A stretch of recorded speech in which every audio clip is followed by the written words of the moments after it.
दोस्तों हमने इस चैनल पे एसईओ के बारे में गूगल के लिए जो सर्च इंजन ऑप्टिमाइजेशन करते हैं उसके बारे में वीडियोस बनाई हैं एंड उसमें एक सबसे बड़ा इशू जो हमने बताया था जो कि आपके एसईओ को अफेक्ट करता है वो होती है आपकी साइट स्पीड। अब साइट स्पीड को कैसे इंप्रूव करा जाए उसके बारे में इस वीडियो में हम बात करने वाले हैं। टोटल 11 तरीके मैं आपको बताने वाला हूं जिसके हेल्प से आप अपनी साइट की स्पीड इंप्रूव कर सकते हैं एंड इसमें आपको कोई भी एकदम टेक एक्सपर्ट होने की बिल्कुल जरूरत नहीं है। एकदम बेसिक सी चीजें जो आपको चेंजेस करने अपने साइट पे या कोई प्लगइन इंस्टॉल करना है बहुत आसान होने वाली है। सो ये वीडियो जल्दी से अब शुरू करते हैं। सबसे पहला काम जो हम करने वाले हैं वो है कि देखने वाले सबसे पहले कि हमारी साइट कितनी देर में लोड होती है। अब इसके लिए बहुत सारी वेबसाइट्स हैं पहले से ही, लेकिन मैं आपको सजेस्ट करूंगा आप जीटी मैट्रिक्स का इस्तेमाल करें। पिंगडम भी कर सकते हो लेकिन जीटी मैट्रिक्स ज्यादा एक्यूरेट और ज्यादा प्रिसाइज चीजें भी बताता है अलग अलग से।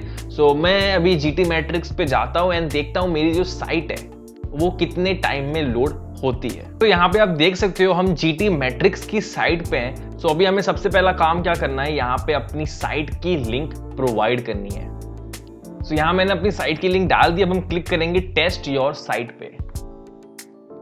अब हमारे सामने पूरा डिटेल आ चुका है कि साइट के बारे में एंड नॉर्मली आपकी जो साइट है वो 2 से 3 सेकंड के बीच में लोड करनी चाहिए। आप देख सकते हो यहाँ पे मेरी साइट 2.6 सेकंड के अंदर लोड करी एंड साइट पे जो है और जो मेरा पेज है वो सिर्फ 2.49 MB का है।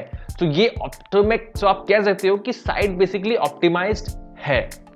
अब यहाँ पे हमको और भी चीजें देखने को मिल जाती हैं लेकिन ये सारी चीजें बेसिकली बता रहा है क्या क्या अच्छा स्कोर है। अब हमने पहले ही बात की कि आपको टेकी होने की कोई जरूरत है नहीं, तो सब फिलहाल हमारे काम की चीज नहीं। अब यहाँ पे लेकिन अब हम रिक्वेस्ट वाले में अगर होवर्क करें तो यहाँ पे लिखा हुआ है कि average number of request is 89, लेकिन हमारे पे सिर्फ 36 रिक्वेस्ट आई हैं। तो ये एक अच्छी चीज है। अब हम आ जाते हैं परफॉर्मेंस वाले सेक्शन में। यहाँ पे दिखा रहा है कि जो एवरेज पेज स्पीड होती है वो होता है 74%, लेकिन हमारे पेज का कितना है 85%। वही अगर इस वाले में आ जाए तो यहाँ पे भी वही दिखा रहा है कि एवरेज 76% होती है लेकिन हमारा है 88%। इस वाले में आ जाए फुल लोडेड टाइम तो एक नॉर्मल फुल्ली लोडेड साइट का टाइम कितना होता है 8.1 सेकेंड, लेकिन हमारा है सिर्फ 2.6 सेकेंड। हमने देखा कि हमारी साइट कैसी परफॉर्म कर रही है फिलहाल। अब ठीक है, शुरू से मेरा ऐसा नहीं था, साइट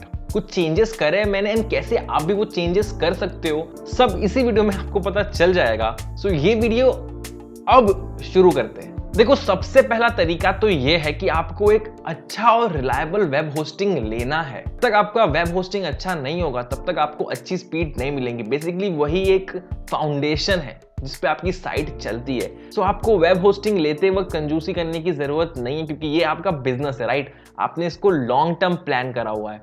आपको वेब होस्टिंग में खर्चा थोड़ा करना पड़ेगा तभी जाके आपकी साइट क्विक होगी एंड यूजर एक्सपीरियंस बहुत अच्छा होगा। जब भी आप कोई वेब होस्टिंग सर्विस खरीद रहे हो आपको देखना है एंड रिव्यू भी पढ़ना है कि उस साइट की स्पीड क्या प्रोवाइड कर रही है बाकी लोगों को। अगर आप किसी को जानते हो जो कि उस वेब होस्टिंग पे अपनी साइट रन करता है तो आप उसका कर सकते हो चेक कि इसके साइट कितनी टाइम में लोड होती है।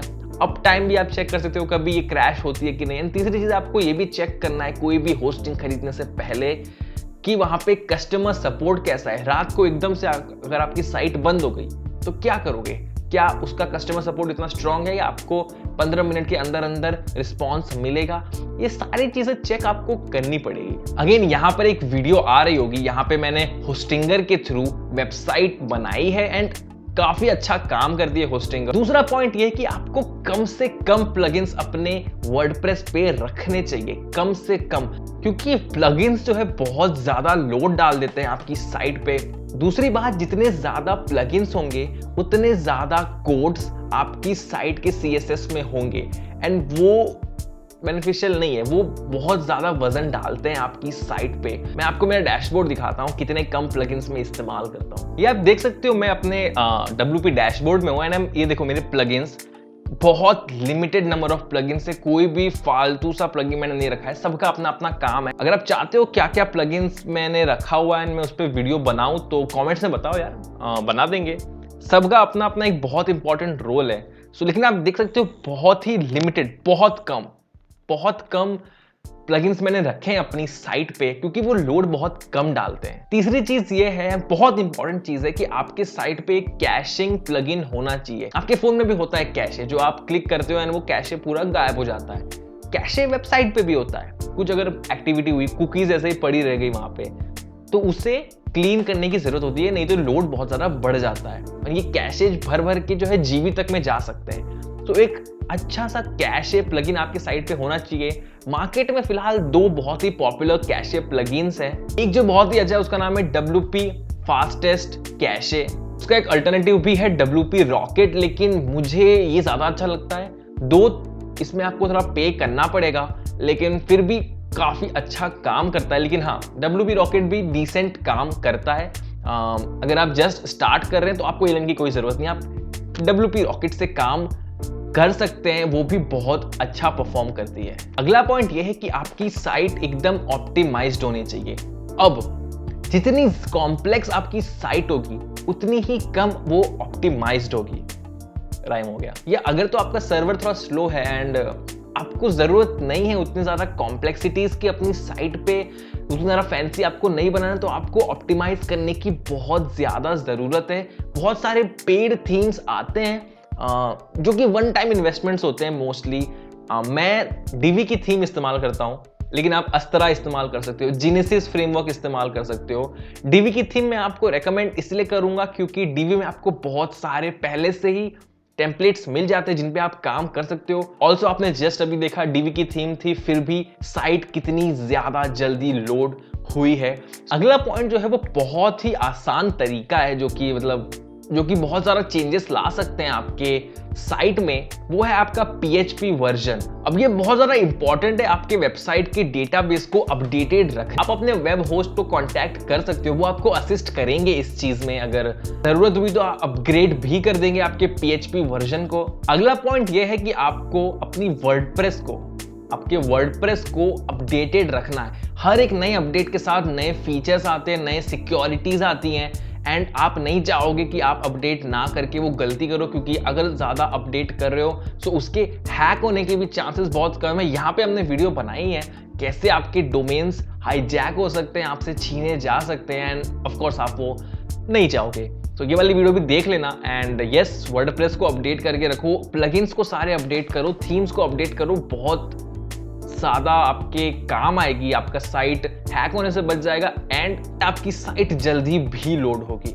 अगला पॉइंट है डेटाबेस मैनेजमेंट। अब देखो क्या होता है ना, आपके साइट पे किसी ने कमेंट करा, कोई आया, उसने कुछ देखा, वो सारी चीजें एक डेटाबेस होती है, वो सब कलेक्ट होता रहता है एंड वो ऐसे ही मतलब मेस बन जाता है बहुत बड़ा, एंड बहुत ज्यादा जरूरी होता है उसे ऑर्गेनाइज करना, क्योंकि यही चीजें बाद में जाके आपके परफॉर्मेंस को इम्पैक्ट करती है आपके साइट के, क्योंकि ये भर के बहुत बड़ा एक इशू बन जाता है, बहुत बड़ा एक स्टोरेज एरिया कवर करने लग जाता है। अब बहुत तरीके हैं आपके डेटाबेस को क्लीन करने के लिए। मेरा जो फेवरेट ऑप्शन है वो है WP ऑप्टिमाइजर। बहुत ही सिंपल लो लेवल प्लगइन है जो कि बहुत सारे फंक्शनैलिटीज के साथ आता है। यहाँ पे आप कैशिंग भी कर सकते हो, लेकिन मैं इसको प्राइमरीली इस्तेमाल करता हूँ सिर्फ अपने डेटाबेस को क्लीन करने में, तो आप भी इसे इंस्टॉल कर सकते हो। अगला पॉइंट है सर्वर रिक्वेस्ट। जब भी कोई विजिटर आपके साइट पे आता है ना, सो कभी मान लो उसे फॉन्ट अच्छे से नहीं दिख रहे हैं, कभी कोई इमेजेस अच्छे से शो नहीं हो रहा है, कुछ भी ग्राफिक्स अगर अच्छे से शो नहीं हो रहे हैं, या कोई वर्ड जो है वो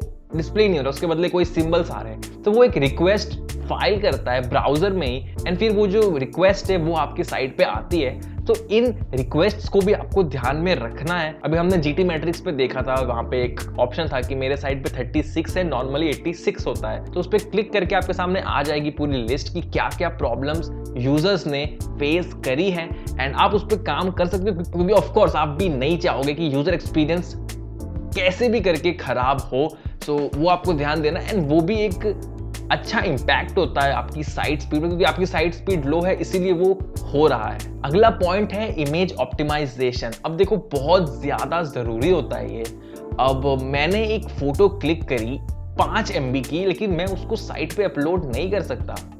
सबसे पहली बात तो वो मेरे साइट पे लोड डालेगा, क्योंकि देखो हम सबके पास लिमिटेड अमाउंट ऑफ स्टोरेज होता है, उस पर मैं अगर 5 MB की फोटोज डालूंगा, कितना ज्यादा स्टोरेज वो कवर कर लेगा। दूसरी चीज, लोग एक तो उतनी डेटा स्पीड के साथ आ नहीं रहे, ठीक है, लोगों को चाहिए कि 3 सेकंड के अंदर साइट लोड हो जाए, लेकिन अगर नहीं हो पा रहा है तो वो डिसअपॉइंट होते हैं। अगर वहीं पे अगर आप 5-5 MB की फोटोज अपलोड करोगे तो लगता है उनके फोन में लोड होगी तो कितनी टाइम लगेगा उसको।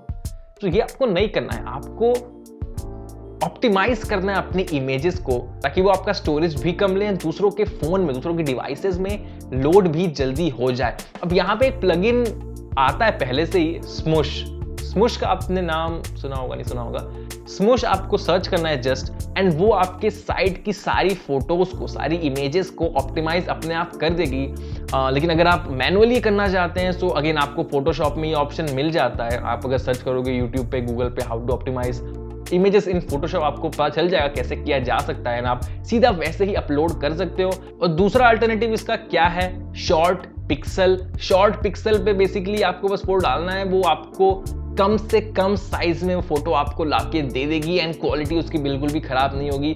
तो 3 तरीके मैंने आपको बता दिए कैसे आप इमेज को अपने ऑप्टिमाइज कर सकते हो। तो अब करो ना यार, करो प्लीज। अगला तरीका यह है कि आपको एक CDN का इस्तेमाल करना है। CDN क्या होता है, कंटेंट डिलीवरी नेटवर्क। अब जैसे क्या हुआ कि क्योंकि मैंने एक CDN में साइन अप कर रखा है, तो भले ही जो GT मैट्रिक्स ने टेस्टिंग कहां से की, वैंकूवर कनाडा से, लेकिन फिर भी मेरी साइट उतनी ही क्विकली लोड हुई।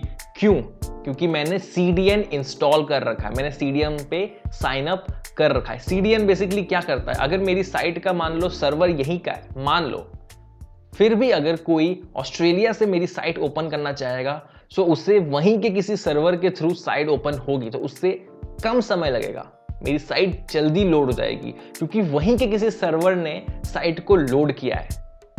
तो CDN बेसिकली यही काम करता है। Cloudflare फ्री है, फ्री में आप Cloudflare पे साइन अप कर सकते हो। और जो आखिरी और लेकिन बहुत सारा जरूरी पॉइंट है वो है कि आपको gzip कंप्रेशन को इनेबल करना है। अब देखो, एक साइट पे जो है बहुत ज़्यादा कॉम्प्लिकेटेड चीज़ें होती हैं, फाइल्स हो गए, आपके कोड्स हो गए, आपके इमेजेस हो गए, आपके वीडियो फाइल्स हो गए, आपके H1 H2, बहुत सारी कॉम्प्लिकेटेड चीज़ होती हैं, आपके यूजर्स की हिस्ट्री हो गई, सारे कुकीज़ हो गए, ये सबको एक जगह तो समेट के हमें रखना पड़ेगा। और जितने ज़्यादा विजिटर्स आने लगेंगे उतना ही ज़्यादा आपका डेटाबेस बढ़ता जाएगा। हमने जस्ट कुछ देर पहले बात की डेटाबेस मैनेजमेंट की, कैसे आपको उसे ऑप्टिमाइज करना है, लेकिन फिर भी डेटाबेस तो डेटाबेस है। इन फाइलों को हम कंप्रेस करके रखते हैं ताकि जो प्रोसेस है वेबसाइट के लोड होने का वो और ज्यादा फास्टर हो सके। लेकिन आप इससे भी एक स्टेप आगे क्या जा सकते हो, कोई भी आपका अगर वेब होस्टिंग, अगर वो पॉपुलर वेब होस्टिंग हुआ, तो आपको आपके cPanel में, या मतलब वो वेब होस्टिंग वाले ऑप्शन में ही आपको एक ऑप्शन मिल जाएगा gzip कंप्रेशन का। आपको बस एक टिक पे क्लिक करना है एंड आपका काम हो गया। बस आपको gzip कंप्रेशन पे क्लिक करना है एंड आपकी साइट, आप बस इंप्रूवमेंट देखना। एंड ये थे 11 पॉइंट्स। मुझे प्लीज बताओ, अगर आपको कुछ भी इसमें से हेल्पफुल लगा, आप मुझे बताओ कमेंट्स में कि आपके लिए काम ये चीजें करी या नहीं करी। एंड अगर कुछ सुझाव हो, कुछ अगर क्वेश्चन भी हो, मुझे कमेंट्स में बताओ यार, बताओ, मुझे पता लगना चाहिए कि ये आपके लिए काम में आई या नहीं आई। एंड इस वीडियो के लिए इतना था। ये वीडियो अगर पसंद आई तो इसको लाइक कर दो, एंड लाइक अगर कर ही रहे हो तो देखो थोड़ा बाजू में ना एक सब्सक्राइब का ऑप्शन होगा, सब्सक्राइब भी कर दो। एंड मैं मिलता हूं आपको अगले वीडियो में।